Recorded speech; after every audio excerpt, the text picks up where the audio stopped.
नमस्कार, मी अमोल जोशी. मुंबई एक्सप्रेसमध्ये स्वागत. आणि सुरुवातीला एक मोठी बातमी. देशामध्ये नुकत्याच 5 राज्यांच्या विधानसभा निवडणुका पार पडल्या आणि त्यानंतर आता पंतप्रधान मोदींनी देशवासियांना मोठं आवाहन केलंय. पुढील वर्षभर देशवासियांनी सोनं खरेदी करू नये, तसंच पेट्रोल डिझेलचा वापरही कमीत कमी करावा असं आवाहन त्यांनी केलंय. हैदराबादमधल्या एका जाहीर सभेतून मोदींनी जागतिक संकट आणि भारताची भूमिका याबद्दल मतं मांडली. आखाती युद्धामुळे जगभरात कच्च्या तेलाचा अपुरा पुरवठा होतोय, ज्यामुळे अनेक देशांमध्ये इंधन दराचा भडका उडालाय.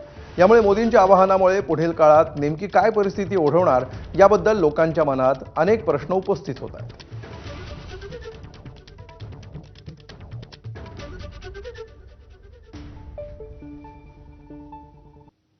गोल्ड यानी सोने की खरीद एक और पहलू है जिसमें विदेशी मुद्रा बहुत अधिक खर्च होती है.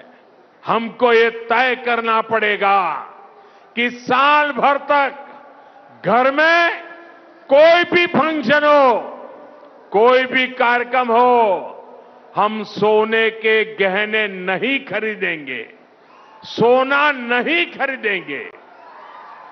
विदेशी मुद्रा बचाने के लिए हमारी देशभक्ति हमें चुनौती दे रही है और हमें इस चुनौती को स्वीकार करते हुए विदेशी मुद्रा को बचाना होगा. पेट्रोल डीजल का संयम से इस्तेमाल करना.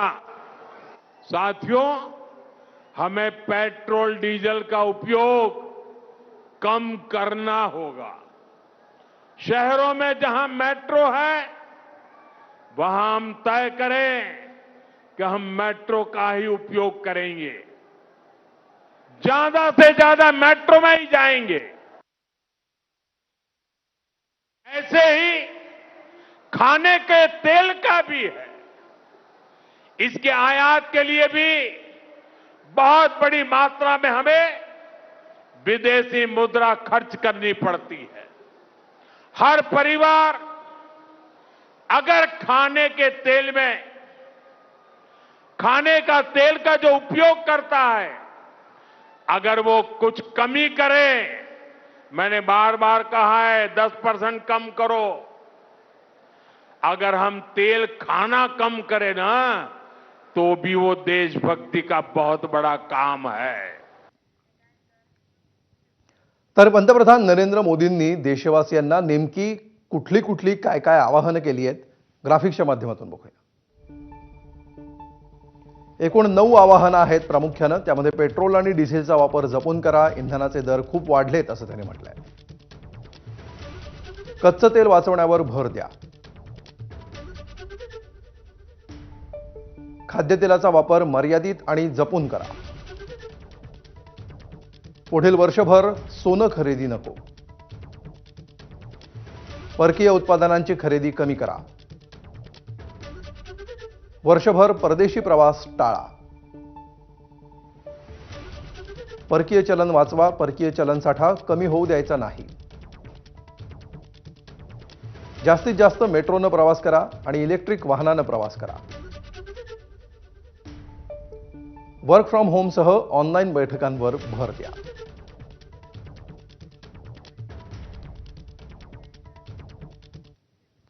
दरम्यान पंतप्रधान नरेंद्र मोदींनी केलेलं आवाहन योग्य आहे असं वक्तव्य मुख्यमंत्री फडणवीसांनी केलंय.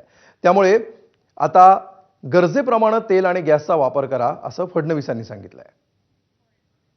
पंतप्रधान महोदयांनी जे सांगितलं ते अतिशय योग्य आहे. आपल्याला कल्पना आहे, खूप मोठ्या प्रमाणात अमेरिका, इस्रायल आणि इराणच्या युद्धामुळे जगामध्ये तेल आणि गॅसची कमतरता आहे.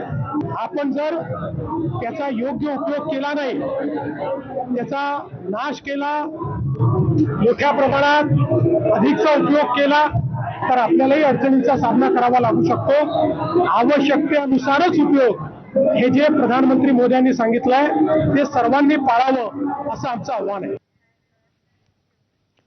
तर पंतप्रधान मोदींच्या आवाहनावर नेत्यांनी काय प्रतिक्रिया दिल्यात बघूया. आज घरगुती गॅसच्या बाबतीमध्ये सुरुवातीला युद्ध सुरू झालं तेव्हा खूप बोंबाबोंब झाली, रांगा लागल्या, लोक पॅनिक झाले. काही वेळेला मोदीजींनी हे आवाहन केलं होतं की काही घरगुती गॅसला प्रॉब्लेम येणार नाही, तुम्ही अनावश्यक साठा वाढवू नका, आणि मग झालं सगळं सुरळीत पार पडलं.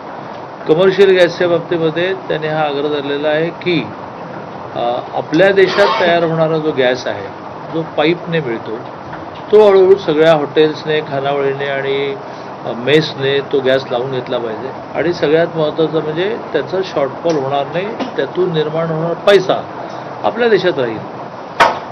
आणि योग्य वेळेला योग्य आवाहन माननीय मोदीजींनी केलं आहे. माननीय पंतप्रधान नरेंद्र मोदीजींनी आधीपासूनच स्वदेशी या विषयावर जास्त भर दिलेला आहे. आपल्या देशातला पैसा आपल्या देशातच राहावा आणि आपल्या देशातल्या उत्पादनाला त्या ठिकाणी महत्त्व द्यावं. प्रत्येक गोष्ट वापरताना स्वदेशी वापरावी, आपल्या देशाचा कमाईचा पैसा विदेशात जाऊ नये, ही भूमिका पंतप्रधान नरेंद्र मोदींची आहे. आणि या भूमिकेचं समर्थन आणि या भूमिकेला सहकार्य पूर्ण भारतीय करताच हे महत्त्वाचं आहे. माननीय नरेंद्र मोदी साहब ने बताया है कि भाई ज़्यादा सोना मत खरीद करो, और जो आउट ऑफ इंडिया के जो टूर है उसमें जो ज़्यादा पैसा ना खर्चा करते हुए वो पैसा यहाँ अपने डेवलपमेंट के लिए लगाना चाहिए, ऐसा उन्होंने बताया है. तो मेड इन इंडिया को भारत सरकार महत्व देती है. पूरा सामान यहाँ बनना चाहिए. अपनी इकोनॉमी नंबर 4 पर आई है. अगर हमें 3 नंबर पर जल्दी से जाना है तो मुझे लगता है कि और भी अपनी इकोनॉमी डेवलपमेंट होने की आवश्यकता है. इसीलिए माननीय नरेंद्र मोदी जी ने ये बात बताई है. तो उसका जो आह्वान है उस आह्वान के मुताबिक लोगों ने ध्यान देना चाहिए. तर पंतप्रधान मोदींच्या आवाहनावर आंतरराष्ट्रीय विषयाचे अभ्यासक शैलेंद्र देवळाणकरांनी काय प्रतिक्रिया दिली आहे बघूया. पंतप्रधान मोदींकडनं भारतीयांना केलं गेलेलं आव्हान हे अत्यंत संयुक्तिक आहे, योग्य वेळेला केलं गेलेलं आहे. सर्वसामान्य भारतीय जे आहेत ते प्रामुख्याने सोन्याच्या आयातीवरती असतील किंवा डेस्टिनेशन वेडिंग म्हणजे परदेशामध्ये जाऊन विवाह करणं, ज्याच्यावरती $1,000,000,000 हे खर्च करतायत.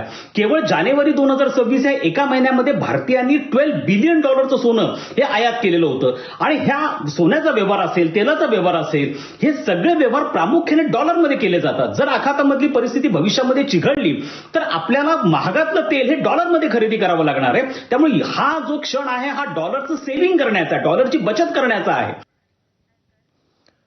पुढच्या महत्त्वाच्या बातमीकडे जाऊया. मुंबईपासून काही तासांच्या अंतरावर असलेल्या डहाणू तालुक्यातील विवळबेढे कातकरी पाड्यामध्ये आजही पाण्यासाठी पायपीट सुरू आहे. माणसं आणि जनावरं एकाच डबक्यावर तहान भागवत आहेत. किती विदारक परिस्थिती आहे या कातकरी पाड्यावर, याचा आढावा घेणारा हा रिपोर्ट बघूया.